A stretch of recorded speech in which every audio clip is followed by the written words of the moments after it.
Thinking about flying your drone in Thailand? Then you need to know that while Thailand has always had clear rules, they've become significantly stricter as of 2025. In this video, we will explain exactly what CAAT and NBTC are, why you must register with both authorities, what kind of insurance you need, and the best ways to simplify the entire process so you can fly legally and stress-free in the land of smiles.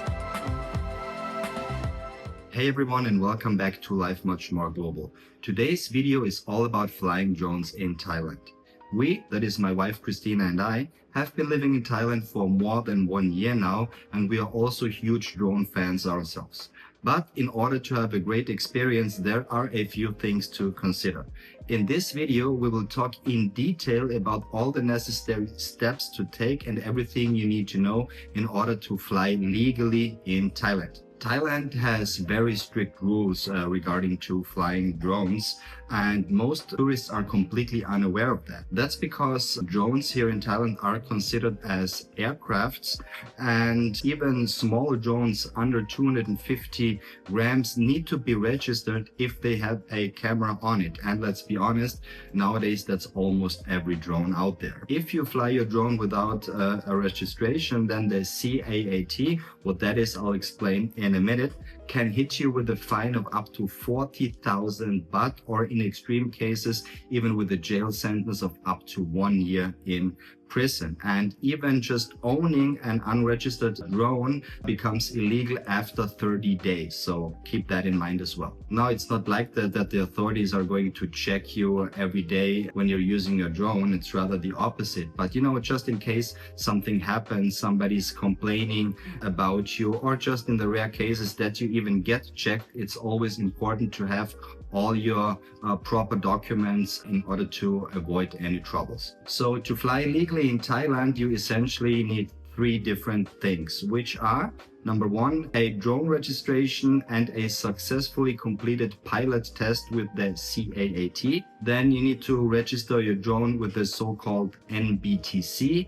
And thirdly, you need a drone insurance with a minimum coverage of 1 million Thai baht. So the entire process can get pretty complex. So at the end of the video, we will show you a great service that can handle the heavy lifting for you. So definitely stay tuned for that.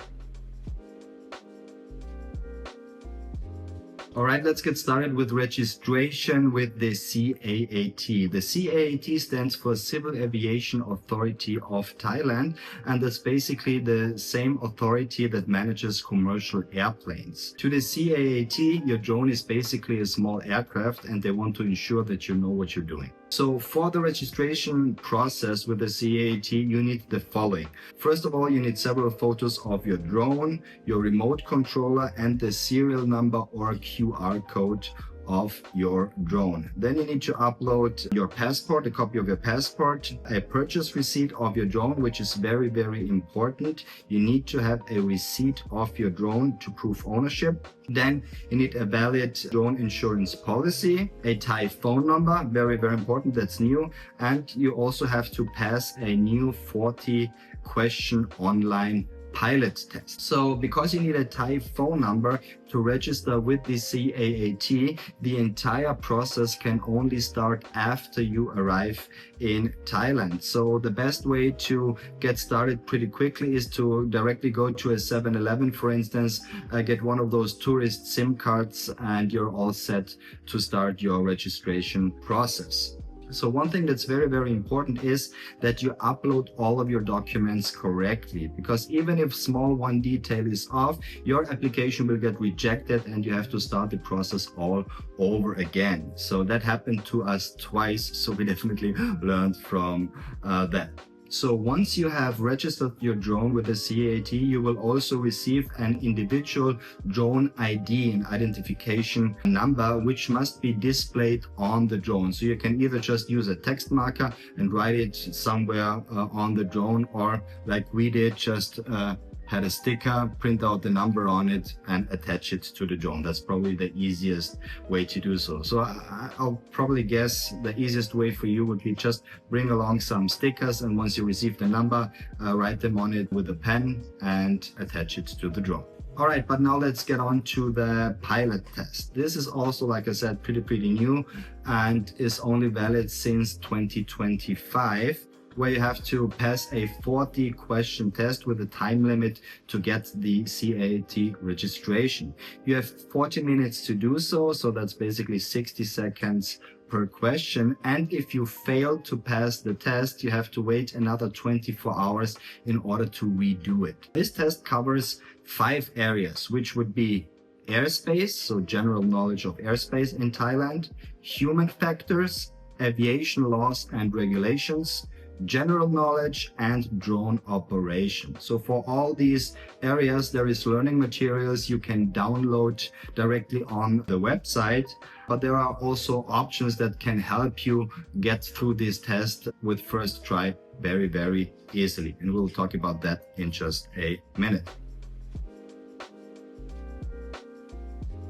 Okay, now let's move on with the registration with the NBTC. NBTC stands for National Broadcasting and Telecommunications Commission. So basically they are the agency that monitors radio frequencies here in Thailand, and your drone uses frequencies to fly, so they want to know who's controlling it. And since the CAAT and the NBTC are completely independent from each other, there will be several documents you have to basically upload twice. So for the NBTC registration, you will need a bunch of stuff, including a copy of your passport, then an entry stamp or visa, which is very important. So if you're just a tourist, then they want to see a picture of your entry stamp. Usually you get with your visa exemption, you get 60 days in Thailand. So just upload a picture of that. Or if you have a visa, like some sort of tourist visa, like a DTV or any other kind of visa, they want to see a picture of your visa in your passport. Then the next thing is a completed and signed ODOC form, which is an owner declaration of conformity. You can download this directly from the NBTC website, but I will also put you a link in the video description for you to directly download it as well. Then you will also need a photo of the drone and a photo of the serial number or QR code of your drone and of your remote control. So that's quite a bit you have to show here. Then you'll also have to fill out some personal details, including your Thai phone number. So that's why you need that again, and the address of your stay. The entire registration process usually takes about 1 to 3 days, but like now during the high season, it can take up to 5 days for you in order to get that document ready. So you will definitely not be able to legally fly your drone in Thailand here within the first couple of days of your stay. So the CAAT usually is a little bit faster, but like I said already, you need to have both of these documents in order to fly legally.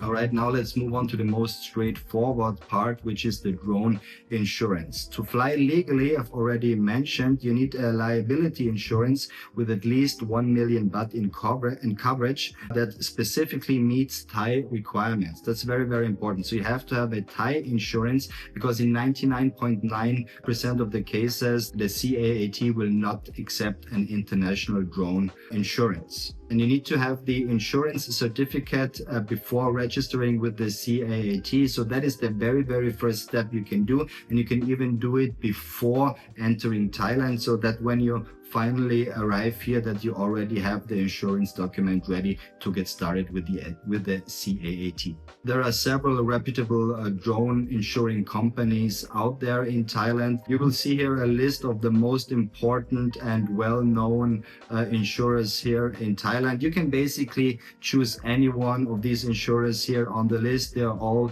very good. We've done our research on them, but to speak of our own experience, we have chosen the the very first one on this list, which is the company FEIC Insurance. We went with them and had absolutely good experience. So let's have a look at the drone insurance plans with FEIC. First, we have to differentiate between small drones, which are drones below 300 grams, and bigger drones, that's drones from 300 grams all the way up to 25 kilograms. So mini drone insurance plan costs 750 or 749 Thai baht, which is around 20 euros. This insurance is valid for 1 year. It has the coverage of 1 million baht, which I already mentioned is necessary, but it does not cover drone damage or the drone itself in order you lose it or you damage it. So we have the DJI Mini 4 Pro, and we use exactly that insurance. Then there are the standard plans for the bigger drones. Like I said, they start off at 1599 Thai baht, which is around 43 euros for liability insurance only. And then they go all the way up to 5,990 baht, which is around 163 euros for 100% full coverage for damage and loss with a 10% deductible. So the entire process can be done online. You just simply enter your data, pay by card, and usually you have your drone insurance certificate within a couple of hours or at the latest on the next day. Like I already mentioned before, I want to talk about a special service that can help you to get the entire process done really quick and can definitely save you from some headache. And I'm talking about the FEIC drone registration service. So on top of insurance, FEIC also offers this service for 1,498 baht, which is roughly 40 euros. And they help handling basically everything. So they check your documents, they give you guidance, also give you sample questions for the pilot test, so for you to make it very easy to pass this test with the first try. They will also handle the NBTC for you. They will fill out the OUC form. Everything you have to do, basically, we've just mentioned in the last couple of minutes, they will do for you. The only thing you have to do by yourself is to get your Thai phone number, register with CAAT, and then they will take over. Like I said, they will provide you with some sample questions. Then you take the test and everything should be done within 1, 2, or maximum 3 days after your arrival in Thailand. When you're done, you should actually have 3 documents on hand. First one is going to be the insurance policy certificate.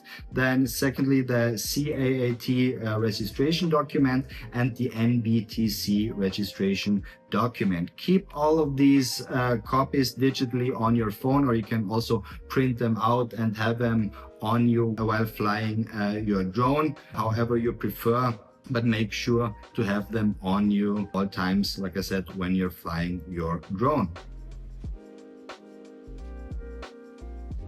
All right, since we know exactly what to do in order to legally fly your drone in Thailand, I just want to summarize everything step by step. I've divided this part into 2 sections. First one is everything you need to do before arriving in Thailand, and the other one is everything you need to do after arriving in Thailand. So before you arrive, very first thing we do is get your insurance certificate, and ideally also book the drone registration service from FEIC. Like I said, you don't have to do it, but it will definitely save you some time and energy, which you can definitely need on your Thailand vacation. So then once you've done that, you upload all the documents prior as well. So drone photos, passport copy, all that kind of stuff. You'll upload it, they will check it for you and tell you if there is anything wrong or if they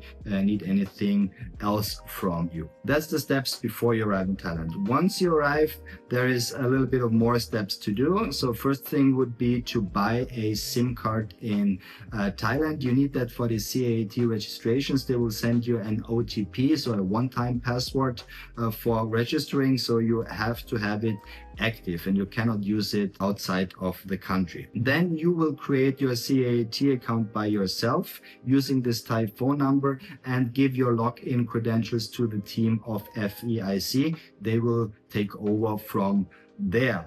They will also do the entire NBTC registration for you, like I said. Then next thing would be pass the pilot test. Like I already mentioned, with the registration service, they will provide all the stuff for you. It should be easy for you to pass this test within the first try. It took me like 15 minutes of studying and it was no problem at all to pass this test. And the last part would be download the so-called UAS app and submit your flight plan before flying each time. This is a little bit of something very, very new, and most people are not even aware of this app, but it is absolutely mandatory to use it in order to legally fly your drone in Thailand. So technically you are required to register each flight 3 days in advance, which in theory maybe makes sense, but in practice it doesn't make any sense at all, because you might not even know where you're going to be 3 days from now. So what we found out is that it also works if you submit your flight just a couple of minutes earlier, so that's not a problem at all. It will still work, so that should not be an issue. Just make sure you download the app, log in with the same login credentials as you have with your CAAT account, and you will be all ready and set to go. Of course, we will put a download link for the app down below in the video description as well. And that's basically it. If you want to fly your drone legally in Thailand, stick to the rules, because you never know when an accident might happen. If you want to save yourself some stress and potential errors, then check the drone registration service from FEIC or from any other company, because it helps so much and it's the fastest way to get you legally flying your drone in Thailand. If you found this video helpful, please give us a thumbs up and let us know in the comments which experiences you have made so far while flying a drone in Thailand. Of course, don't forget to subscribe to the channel as well in order not to miss any of our future videos. Stay tuned and see you in the next one. Bye bye.